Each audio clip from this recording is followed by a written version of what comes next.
This time we're going to make a histogram, and this time we'll use the grain density data from the core data here to make a histogram. But before we can do that, there's a couple of things we need to proceed first with. What we're looking for is the data analysis tab under the data. Under the data tab here, we need data analysis. If it's not present, you need to go to File, Options, and Add-ins. Then go to Excel Add-ins, hit Go, and make sure that analysis toolpack is selected. You can also select the solver add-in while you're there.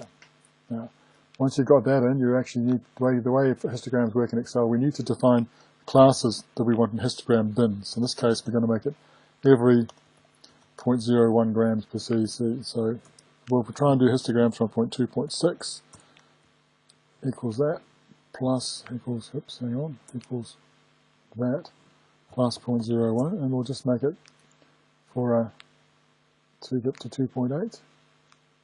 Oops, too far. That should do it.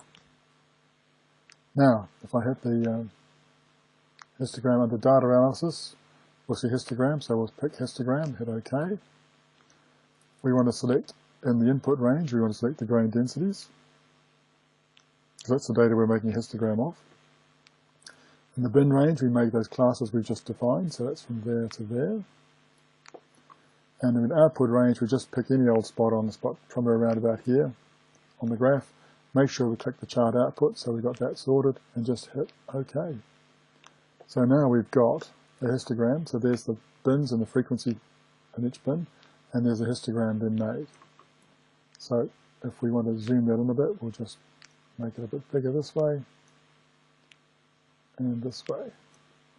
And what we can see already, just looking at this, is that the data is not really well normally distributed here. So there's something else needs to be done, which we'll talk about in a training course somewhere. So that's how you make a histogram.